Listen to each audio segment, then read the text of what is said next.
Hello students, कैसे हैं आप सभी लोग। मैं हूं Puja Singh and welcome back to my channel accounting master class.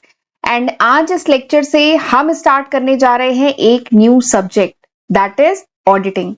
काफी डिमांड आ रही थी इस सब्जेक्ट की, ऑडिटिंग सब्जेक्ट की, तो फाइनली आज के इस लेक्चर से हम ये सब्जेक्ट जो है स्टार्ट करने जा रहे हैं, ऑडिटिंग। तो ये हमारा आज पहला लेक्चर है इस सब्जेक्ट का। ठीक है, तो चलिए फिर बिना टाइम वेस्ट किए जल्दी से हम आज का लेक्चर स्टार्ट करते हैं। तो सबसे पहले तो हम ये देख लेते हैं कि ये जो ऑडिटिंग का जो सब्जेक्ट आज हम स्टार्ट करने जा रहे हैं, इसके यूनिट 1 में हम कौन कौन से टॉपिक डिस्कस करेंगे। तो मैं आपको सबसे पहले बताऊंगी कि ये जो ऑडिटिंग का जो कॉन्सेप्ट है, इसका ओरिजिन कहां से हुआ। ठीक है, उसके बाद हम ऑडिट एंड ऑडिटिंग का मतलब देखेंगे। ऑडिटिंग इन इंडिया, इंडिया में ऑडिटिंग कब शुरू हुई, ठीक है, स्कोप ऑफ ऑडिट समझेंगे। उसके बाद हम book keeping, accountancy and auditing, तीनों में क्या डिफरेंस है या तीनों क्या सेम है, कैसे रिलेटेड है, ये सब हम समझेंगे। उसके बाद मैं आपको अकाउंटेंसी एंड ऑडिट, इन दोनों में डिफरेंस बताऊंगी। एंड ऑडिट एंड इन्वेस्टिगेशन, काफी स्टूडेंट को कंफ्यूजन होता है कि ये दोनों सेम है, but these two terms are not same, थोड़ा सा डिफरेंस है, तो वो भी हम समझेंगे। ठीक है, और उसके साथ ही फिर हम पढ़ेंगे कि क्वालिफिकेशन ऑफ एन ऑडिटर, यानी किसी कंपनी का जो ऑडिटर होता है उसकी क्वालिफिकेशन क्या होनी चाहिए। तो ये सारे ही टॉपिक जो है हमें यूनिट 1 में पढ़ना है। ठीक है, तो चलिए फिर स्टार्ट करते हैं आज का लेक्चर। ऑडिटिंग, ऑडिटिंग, ठीक है। तो सबसे पहले तो मैं ये बताना चाहूंगी कि जब सिविलाइजेशन का जब अर्ली स्टेज था, या कह लीजिए इंडस्ट्रियल रिवॉल्यूशन होने से पहले, जब कह लीजिए इतना ज्यादा डेवलपमेंट नहीं था, तो उस समय क्या था, बिजनेस बहुत बड़े बिजनेस नहीं हुआ करते थे। बिजनेस जो हाउसेस थे वो छोटे बिजनेस हाउसेस थे, उनके पास कैपिटल भी कम हुआ करता था। ठीक है, कैपिटल कम था, बिजनेस का कह लीजिए वॉल्यूम भी कम होता था, ट्रांजेक्शन भी इतने ज्यादा नहीं होते थे। तो उस समय जो अकाउंटेंट होते थे, बहुत पहले की बात है, सिविलाइजेशन के अर्ली स्टेज में, तो उस समय जो लोग अकाउंट्स वगैरह देखते थे बिजनेस के, तो उन्हें ऐसी जरूरत नहीं थी कि अकाउंट्स को एक बार वेरीफाई भी किया जाए। क्यों? क्योंकि उस समय इतने ज्यादा बिजनेस नहीं होते थे, इतने ज्यादा ट्रेड नहीं थे, इतना कैपिटल भी नहीं था, इतना ज्यादा ट्रांजेक्शन भी नहीं था। ठीक है, तो उस समय वॉल्यूम बहुत कम था, तो इसलिए जो पर्सन अकाउंट बनाता था, ठीक है, जो पर्सन अकाउंट बनाता था वही उसको क्या करता था, चेक करता था। बहुत पहले की बात है, ठीक है, in the early stages of civilization. लेकिन जब इंडस्ट्रियल रिवॉल्यूशन हुआ, इंडस्ट्रियल रिवॉल्यूशन के बाद क्या हुआ, ट्रेड बढ़ गया, व्यापार बढ़ गया, बहुत तेजी से बढ़ा है व्यापार। ठीक है, व्यापार बढ़ गया, ट्रेड बढ़ गया, कॉमर्शियल एक्टिविटीज बढ़ गई, इंडस्ट्रियल एक्टिविटी बढ़ गई, बिजनेस हाउसेज अब बड़े बड़े मतलब हो गए, कंपनीज बड़ी बड़ी कंपनीज हो गई। ठीक है, तो अब देयर वॉज अ रिक्वायरमेंट, अब ट्रांजेक्शन भी बहुत ज्यादा हो गए ना, ट्रांजेक्शन बहुत ज्यादा हो गए, व्यापार बहुत बड़े स्केल पे होने लगा, वॉल्यूम बढ़ गया ट्रेड का। तो अब there was a requirement of proper device, अब जरूरत हुई कि प्रॉपर डिवाइस हो, ठीक है, प्रॉपर सिस्टम हो, जिसके तहत जितने भी अकाउंट्स बनाए जा रहे हैं, ये जो बड़े बड़े बिजनेस हाउसेज हैं, इनके जितने भी अकाउंट्स बनाए जा रहे हैं, इनको क्या किया जाए, प्रॉपर चेक किया जाए। ठीक है, कि ये सही है कि नहीं है, क्योंकि अब इन बिजनेस में बहुत पैसा लग रहा था, बहुत कैपिटल लग रहा था, और कई लोगों, शेयर होल्डर्स का पैसा लग रहा था। तो शेयर होल्डर्स को जानने की जरूरत है ना कि जिस कंपनी में उनका पैसा लग रहा है, उस कंपनी की फाइनेंशियल पोजीशन कैसी है, उस कंपनी का जो बुक ऑफ अकाउंट है वो कैसा है, वो सही है कि नहीं है। ठीक है, फेयर पोजीशन उन्हें पता चलनी चाहिए। तो उसके लिए बहुत जरूरी था कि जो भी अकाउंट्स हो, that need to be check, वो प्रॉपरली चेक हो, रीचेक हो बाई सम इंडिपेंडेंट पर्सन। ठीक है, एक experience, independent, impartial, external person उसको चेक करे। ठीक है, तो वहां से थोड़ी सी ऑडिटिंग की कह लीजिए जरूरत महसूस हुई। ठीक है, तो यहां से ऑडिटिंग का कॉन्सेप्ट मतलब आया, ऑडिटिंग शुरू हुई। तो पहले मैं आपको एक ये जो ऑडिट जो वर्ड है ये कहां से आया, इसके बारे में भी थोड़ा सा बताती हूँ। देखिए, ये जो वर्ड है audit, this is derive from the Latin word O'Dwyer. ये जो ऑडिट वर्ड है ये कहां से ओरिजिन हुआ है, ये एक लैटिन वर्ड से आया है, ओडायर, AUDIRE। ठीक है, इसका मतलब क्या होता है, इसका मतलब होता है टू हियर, यानी सुनना। ठीक है, पहले क्या होता था, पहले ऐसी प्रैक्टिस थी कि जो पर्सन अकाउंट मेंटेन करता था, पहले क्या था कि जो पर्सन अकाउंट मेंटेन करता था, उसके बाद जब हुआ कि थोड़ी जरूरत ऐसी महसूस हुई कि नहीं, कोई बाहर का पर्सन, कोई एक्सटर्नल पर्सन जो बुक ऑफ अकाउंट है उसको एक बार वेरीफाई करे। ठीक है, तो फिर क्या किया जाने लगा बाद में कि जो पर्सन बुक ऑफ अकाउंट बनाता था, फिर उसके बाद वो जब बना लेता था, उसके बाद वो एक किसी इम्पार्शियल या एक्सपीरियंस पर्सन के पास जाता था और उन्हें अपना जो बुक ऑफ अकाउंट है वो दिखाया जाता था। और फिर ये जो एक्सपीरियंस पर्सन होते थे, जिन्हें अकाउंट की अच्छी नॉलेज होती थी, ठीक है, ये फिर उस बुक ऑफ अकाउंट को देख करके अपनी ओपिनियन की ये बुक ऑफ अकाउंट सही है कि नहीं है, ठीक है, फेयर है कि नहीं है, इससे कंपनी की ट्रू एंड फेयर पोजीशन पता चल रही है कि नहीं, वो अपनी ओपिनियन देते थे। तो ऐसे पर्सन को कहा जाता है ऑडिटर। ठीक है, ऐसे पर्सन को कहा जाता था ऑडिटर, अभी भी है। अभी का कॉन्सेप्ट में अभी आऊंगी, अभी ये मैं आपको पुराना कॉन्सेप्ट बता रही हूँ कि कहां से ऑडिटिंग की शुरुआत हुई। तो पहले ऐसा होता था, पहले था कि जो पर्सन अकाउंट बनाता था, फिर वो किसी एक्सपीरियंस पर्सन जिसको अकाउंट की अच्छी खासी नॉलेज हो, बाहर का पर्सन हो, इम्पार्शियल हो, ठीक है, उसको जाके बुक ऑफ अकाउंट दिखाया जाता था। तो ऐसे पर्सन को कहा जाता था ऑडिटर। ठीक है, तो ऑडिटर मतलब ऑडिट ऑडायर वर्ड से डिराइव हुआ है, जिसका मतलब है टू हियर। एंड ये ऑडिटर मतलब हियरर, जिसने सुना समझा देखा वेरीफाई किया रीचेक किया, किसको? बुक ऑफ अकाउंट को। ठीक है, तो ऑडिटर मतलब हियरर, जिसने सुना, क्या सुना? बुक ऑफ अकाउंट को। ठीक है, जिसने बुक ऑफ अकाउंट को देखा, वेरीफाई किया, चेक किया, इन्वेस्टिगेट किया, तो उसको कहा गया ऑडिटर। तो ये पुराना कॉन्सेप्ट है। लेकिन फिर उसके बाद आया कंपनी एक्ट। फिर इंडिया में जरा मैं बात करती हूँ कि इंडिया में ऑडिटिंग का कॉन्सेप्ट फिर कब आया। ये तो मैंने अभी जो बात आपको बताई है ये जर्नल है। ठीक है, कहां से एकदम शुरुआत हुई ऑडिटिंग की, कब जरूरत महसूस हुई कि ऑडिटिंग होनी चाहिए। ठीक है, बट इंडिया में ऑडिटिंग कब आया जरा उसकी बात कर लेते हैं। देखिए, इनफॉर्मली तो ऑडिटिंग हो रहा था, ये मैंने आपको यहाँ पे बताया ना। इनफॉर्मली तो क्या हो रहा था, पर्सन बुक ऑफ अकाउंट बनाता था, किसी एक्सपीरियंस पर्सन के पास जाके उसे चेक कराता था। ठीक है, तो वो भी ऑडिटर होता था। ठीक है, क्योंकि वो बुक ऑफ अकाउंट को देख रहा है, समझ रहा है, वेरीफाई कर रहा है, इन्वेस्टिगेट कर रहा है, चेक कर रहा है, तो वो भी ऑडिटर था। लेकिन फॉर्मली बात करें कि इंडिया में ऑडिटिंग का कॉन्सेप्ट कब आया। ठीक है, तो इंडिया में अगर हम हिस्ट्री की बात करें कि ऑडिटिंग इंडिया में कब आई, तो इट केम इन अप्रैल 1914। ये अप्रैल 1914 में इंडिया में ऑडिटिंग का ये कॉन्सेप्ट आया। कब आया? जब इंडियन कंपनी एक्ट 1913 आया। आपको पता होगा ना, इंडियन कंपनी एक्ट आया 1913। ठीक है, उसके बाद इंडिया में ऑडिटिंग का कॉन्सेप्ट, ऑडिटिंग की प्रैक्टिस, फॉर्मली ऑडिटिंग की प्रैक्टिस अप्रैल 1914 में स्टार्ट हुई। ठीक है, and because of this act, ये जो कंपनी एक्ट 1913 था, इस एक्ट के कारण there was a growth in accountancy profession in India. Accountancy जो प्रोफेशन है उसकी ग्रोथ हुई इंडिया में इस एक्ट के बाद। क्यों? क्योंकि इस एक्ट में कुछ कुछ ऐसे क्लॉजेस थे। इस एक्ट में कहा गया था कि हर कंपनी जो रजिस्टर्ड है अंडर कंपनी एक्ट, उसको अकाउंट अपना ऑडिट कराना होगा वंस इन अ ईयर। यानी साल में एक बार जो जो भी कंपनी रजिस्टर्ड है अंडर कंपनी एक्ट, उसको एक ऑथराइज ऑडिटर से अपना जो बुक ऑफ अकाउंट है इसे ऑडिट कराना होगा, हर साल ऑडिट कराना होगा। तो इस एक्ट के कारण, ये जो कंपनी एक्ट 1913 आया, इसके कारण क्या हुआ? There is a growth in accountancy profession in India. India में अकाउंटेंसी प्रोफेशन की ग्रोथ हुई। ठीक है, एंड इसी एक्ट में, कंपनी एक्ट 1913 में ही पहली बार प्रिस्क्राइब किया गया था कि what will be the qualification for an auditor. यानी कि जो ऑडिटर होगा उसकी क्वालिफिकेशन क्या होगी।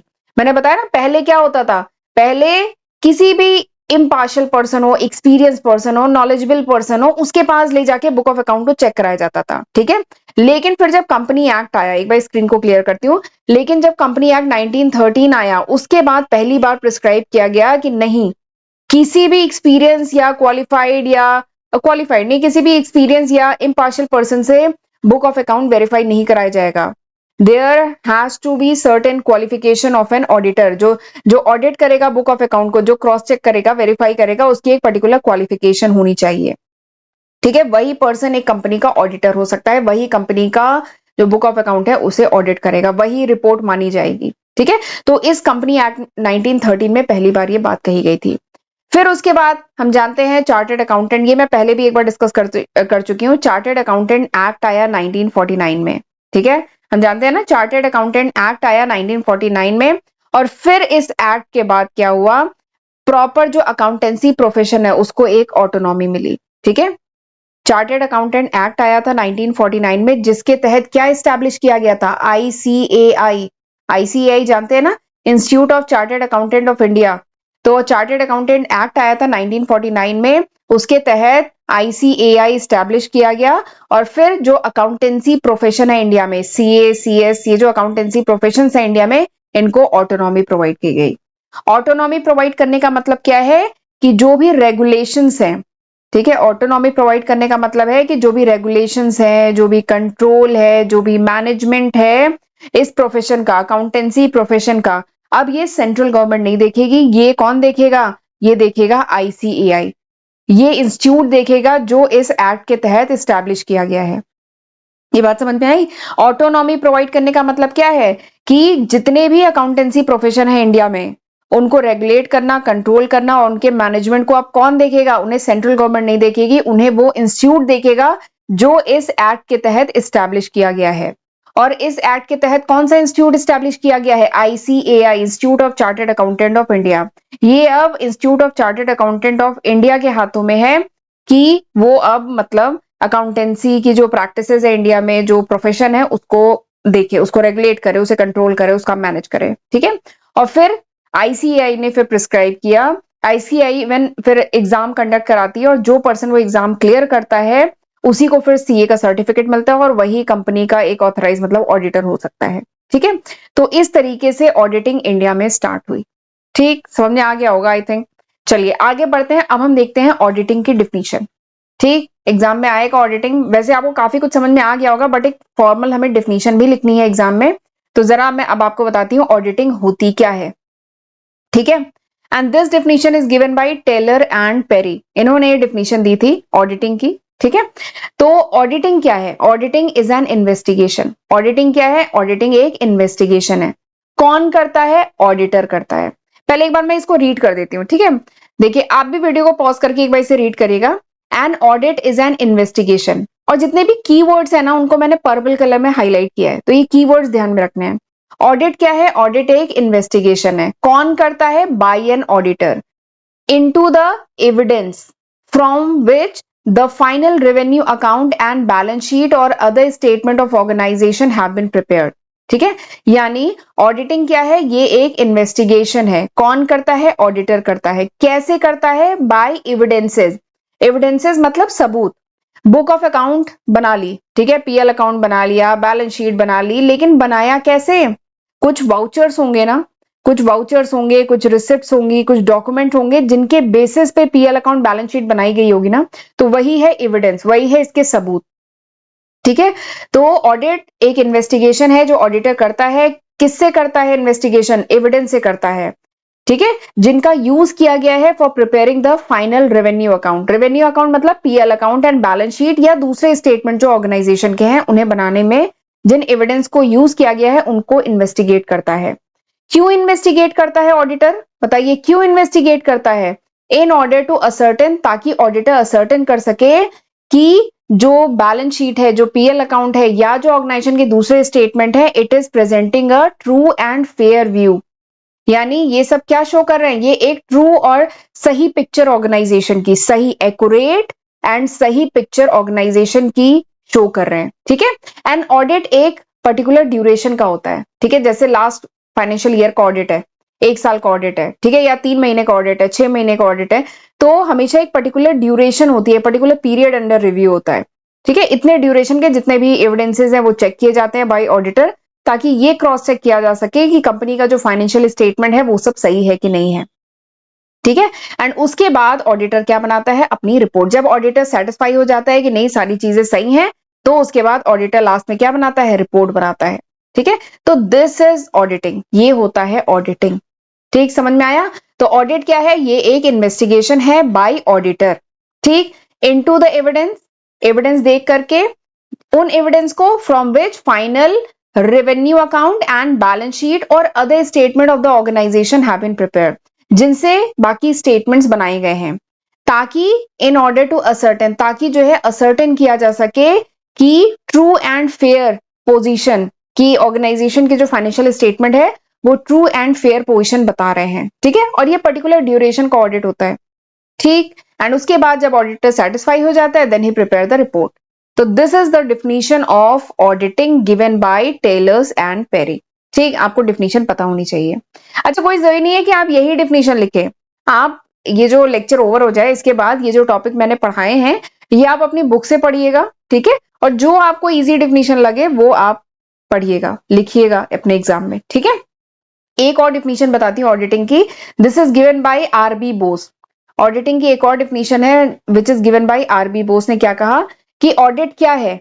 Audit is the verification. बताया था ना, ऑडिट में क्या होता है? इन्वेस्टिगेशन होता है, वेरिफिकेशन होता है। किस चीज का? Accuracy and correctness of the book of account. जो कंपनी की जो बुक ऑफ अकाउंट है, बेसिकली कंपनी की जो पीएल अकाउंट है, बैलेंस शीट है, ये सब एक्यूरेट है कि नहीं, ये सब करेक्ट है कि नहीं, इसका वेरिफिकेशन होता है। और कौन करता है? By an independent person. एक इंडिपेंडेंट पर्सन करता है जो कंपनी का एम्प्लॉय नहीं हो, ठीक है, वो इंडिपेंडेंट पर्सन करता है, who is qualified for the job. बताया था ना, क्वालिफाइड होना चाहिए, वो सीए होना चाहिए।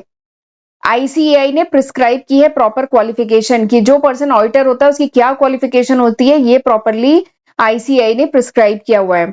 तो वो पर्सन ऑडिट करता है who is qualified for the job and जो अकाउंट के प्रिपरेशन होने में कहीं से भी कनेक्टेड नहीं है, यानी जिसने अकाउंट ना बनाया हो, ठीक है, अकाउंटेंट ने बनाया है एंड इसका ऑडिट जो है एक एक्सटर्नल पर्सन करता है, ठीक है। इसका ऑडिट कौन करता है? इसको वेरीफाई कौन करता है? चेक कौन करता है? इन्वेस्टिगेट कौन करता है? एक एक्सटर्नल पर्सन करता है। तभी तो माना जाएगा कि वो चीज सही है। अगर जिसने अकाउंट बनाया वही चेक करेगा तो फिर वो अपनी गलती थोड़ी निकालेगा, ठीक है। तो इसीलिए किसी भी कंपनी का जो अकाउंट वगैरह है ये फाइनेंशियल डिपार्टमेंट देख रहा होता है, उसके अकाउंटेंट बनाते हैं, लेकिन इसको जो क्रॉस चेक ऑडिट करने का काम कौन करता है? कि एक्सटर्नल पर्सन या ग्रुप ऑफ पर्सन करते हैं, ठीक। और फिर जब वो सेटिस्फाई हो जाते हैं then they make the report, वो रिपोर्ट बनाते हैं ऑडिट की, ठीक है। तो दिस इज ऑडिटिंग, ये होती है ऑडिटिंग। आई होप आपको समझ में आ गया होगा। चलिए आगे बढ़ते हैं। अच्छा, आगे बढ़ने से पहले मैं थोड़ा सा अपने दोनों चैनल, मेरा फर्स्ट चैनल है अकाउंटिंग मास्टर क्लास के नाम से और दूसरा चैनल है मेरा पूजा सिंह के नाम से, मैं दोनों ही चैनल के बारे में आपको थोड़ा सा बताना चाहती हूँ।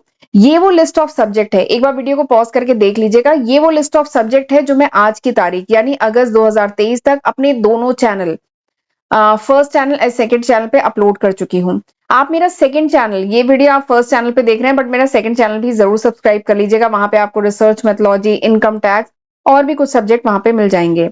और मैं धीमे धीमे अपने दोनों ही चैनल पे लेक्चर वीडियो अपलोड कर रही हूँ। 750 से भी ज्यादा वीडियो लेक्चर मैं दोनों ही चैनल पे अपलोड कर चुकी हूँ, तो जरूर इसका फायदा उठाइएगा, इसकी हेल्प से पढ़िएगा, ठीक है।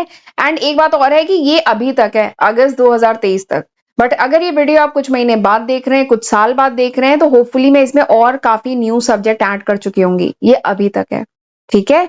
तो जरूर इनको सब्सक्राइब करिएगा दोनों ही चैनल को, एंड लेक्चर यूजफुल लगे तो प्लीज इसको लाइक जरूर करिएगा। एक एक वीडियो बनाने में बहुत मेहनत लगती है, बहुत एफर्ट लगता है, तो प्लीज हमें मोटिवेट करते रहा करिए एंड कमेंट करके हमें बताते रहा करिए कि हाउ वाज दिस लेक्चर, ये लेक्चर कैसा था, आपको समझ में आया कि नहीं। और अगर मेरे चैनल पे अपलोडेड वीडियोस के नोट चाहिए then you can download my application from Google Play Store. And मुझे इंस्टाग्राम पे भी जरूर फॉलो कर लीजिए, क्योंकि वहां पे भी मेरे चैनल से रिलेटेड जो अपडेट हैं वो मिलते रहते हैं, ठीक है। एंड प्लीज मेरा सेकंड चैनल, आपने फर्स्ट चैनल तो मेरे ख्याल से सब्सक्राइब किया होगा, बट प्लीज मेरा सेकंड चैनल भी जरूर सब्सक्राइब कर लीजिए, ठीक है। चलिए आगे बढ़ते हैं।